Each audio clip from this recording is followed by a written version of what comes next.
Buonasera a tutti ragazzi, ogni volta parliamo di asteroidi, meteoriti e giustamente ogni volta qualcuno si preoccupa che cosa potrebbe succedere, se siamo a rischio, se la Terra sta a rischio che scompaia l'umanità, che ci sia un'estinzione, tutte queste cose diciamo così. Effettivamente il pericolo ci sta, in effetti. Basta calcolare che per sterminare la razza umana, ragazzi, bisogna avere, cioè non bisogna avere, cioè dovrebbe colpirci un corpo roccioso di almeno 96 km di larghezza. Questo qui ci devasterebbe tutto il pianeta, quindi dovremmo basarci sempre su velocità e luogo della caduta. Quindi ciao Alessandro, buonasera. Quindi diciamo che per sterminare tutto il pianeta ci vuole un colpo di rifletti. In passato la Terra è stata già colpita da meteoriti di diversa grandezza che più o meno hanno segnato l'evoluzione della vita, si può dire, ragazzi.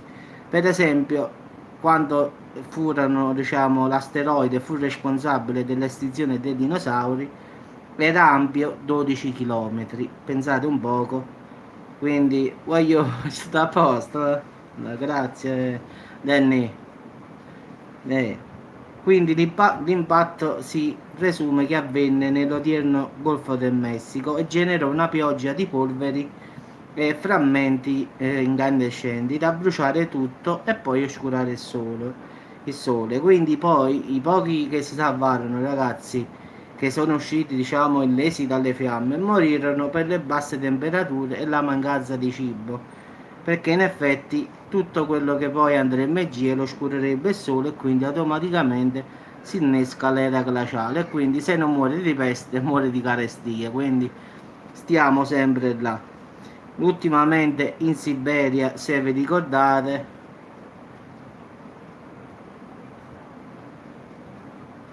no, no, tutto a posto, sì, sì, ragazzi, questo è un video che sto facendo io così perché la gente ogni volta che faccio un video di asteroidi e meteoriti dice che danni potrebbero fare all'umanità. Allora sto spiegando che cosa occorrerebbe veramente per sterminare il nostro pianeta. Ma no, no, si sempre presume, eh. Allora, un asteroide passerà il 28 di agosto mo', quindi, ma passeranno a milioni di chilometri, perlomeno questo quello che dicono, quindi non ci dovrebbero essere problemi. Poi ci sono gli altri a settembre, quindi ce ne sono due o tre che devono passare a momenti, quindi però per quello che dicono, dicono che stanno lontani quasi 400.000 km, quindi sarebbero, noi siamo al sicuro se è vera questa distanza, diciamo così. Quello che è caduto in Siberia, ragazzi, che ha fatto oltre 1500 km quadrati, che ha bruciato, diciamo, tutta, vi ricordate, tutta quella campagna, era 800 metri, ragazzi, quindi già un asteroide, diciamo, di 2 km di diametro sarebbe una catastrofe. Sì, sì, quello è un reattore nucleare, Alessandro, sì, sì. Quindi diciamo che per far danni sulla Terra bisogna che superano i 2 km di diametro. Quindi questo è, diciamo, l'esattezza per fare fuori il pianeta Terra, diciamo così. Quindi in effetti un asteroide di 2 km, ragazzi, e andiamo tutti quanti a casa davvero. Quindi diciamo che 2 km, ragazzi, calcolate che sono 2000 metri. Già per fare un danno io avevo detto in effetti 96 km, quindi ma questo qua di 96 km devasterebbe il pianeta. 2 km farebbe danni a un continente, quindi già uno di 2 km genera casino.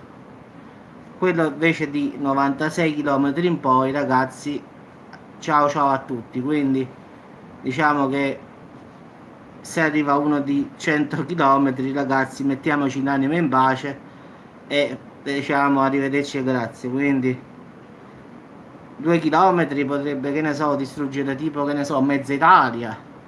tanto per fare un esempio, però 96 km ragazzi è troppo, quindi sarebbe davvero proprio troppo.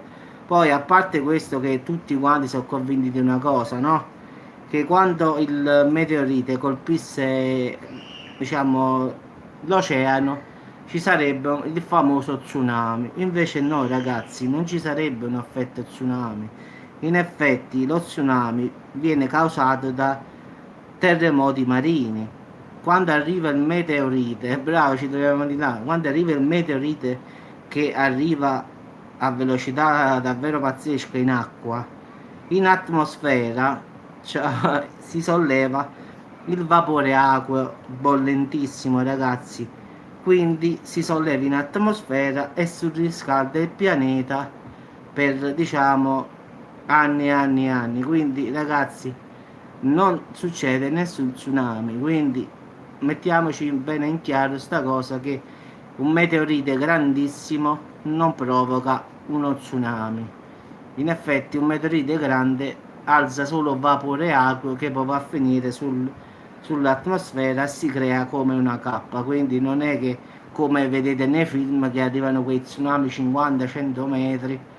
Quindi questi sono film ragazzi, questo qui andrebbe in cielo e quindi distruggerebbe col vapore bollente ragazzi tutto quello che può trovare. Quindi ragazzi, se l'asteroide è di 1-2 km, che Dio salvi l'Italia oppure qualche altra nazione, se invece è sfortunatamente passato i 96 km di larghezza, ciao ciao a tutti ragazzi, è finita per tutti, quindi non ci sarebbero santi che mantengano, quindi potete pregare quanto volete voi che non ci sarebbe nulla da fare. Quindi pensate che quello dei dinosauri era 12 km. Sono morti sì con gli anni in effetti, perché le temperature si sono abbassate, mancanza di cibo, quindi perciò c'è stata che sono morti tutti in effetti. Ma anche se arriverebbe qua diciamo nel mondo di 12 km, una metà popolazione si salverebbe, ma morirebbe poi nell'inverno glaciale che poi il pianeta andrà incontro, quindi al finale moriremo lo stesso tutti, chi prima e chi dopo, sarebbe solo una questione di tempo. Quindi come agire, diciamo, come agire e come la vuoti. Vabbè, la solita signora, non ti preoccupate, è normale. Va bene ragazzi, vi auguro una buona serata e state accorti all'asteroide, Alessà. E mi raccomando ragazzi, ci sentiamo più tardi. E se non ci sentiamo ragazzi, ci vediamo in giro. Quindi se arriva l'asteroide ragazzi, ci vediamo dall'altra parte. Ciao ragazzi, ciao Alessà, ciao Fabiola, ciao Kate, ciao a tutti ragazzi.